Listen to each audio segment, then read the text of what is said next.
for a 12-month period ending in June. Now, the First Coast's most accurate forecast from the First Coast News Weather Team, certified by Weather Rate, sponsored by AC Designs. And today is a weather impact alert day. It is hot out there. We just talked about the heat, and yesterday we had a weather impact alert day for heat and rain. Today, the heat index is very close to being a heat advisory, and our threshold of 108, but it's not quite there. So our weather impact alert day today is all about the rain. We have a weather impact alert in effect until 7 o'clock this evening. The impact heavy rain and thunderstorms, which could lead to some localized flooding. So similar to yesterday, this could cause issues on the road. Unfortunately, we had a lot of accidents yesterday. So please drive safe in this rain. It could be blinding at times. It could create the issue or the risk of hydroplaning, and also just localized flooding, street flooding, a possibility, as well as other low-lying areas. We could get some flooding too.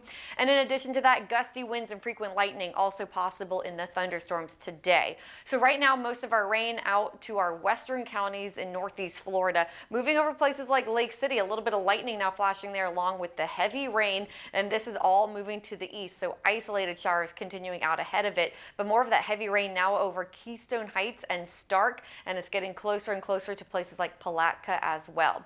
A lot of you though still dry, especially off to the east, and therefore you're hot right now. Temperatures in the 90s for you, but feeling like the triple digits. But look what that rain and cloud cover does.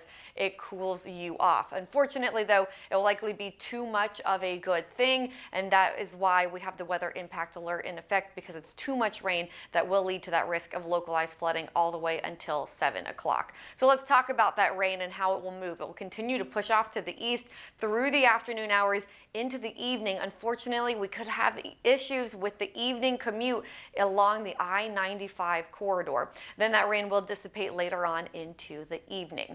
For the rest of the week, we can't rule out rain chances. About a 60% coverage Wednesday, Thursday, and Friday. We'll still have scattered storms with heavy rain, but we don't have weather impact alerts in effect for Wednesday, Thursday, and Friday. If we bump up the rain chance, then it will become a weather impact alert. But just be aware, not everyone's seeing rain. A little bit less coverage for the rest of the work week. Still, if you do see a thunderstorm for the rest of the week, it will still likely pack a punch with that heavy rain.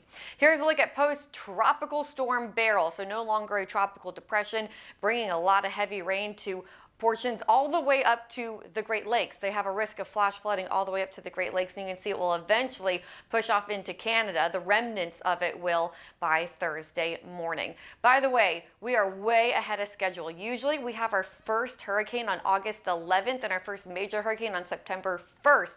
And you can see that we had all of that, first name storm, hurricane, and major hurricane in June. Here's a look at our 7-day forecast. Again today, weather impact alert day for the risk of localized flooding.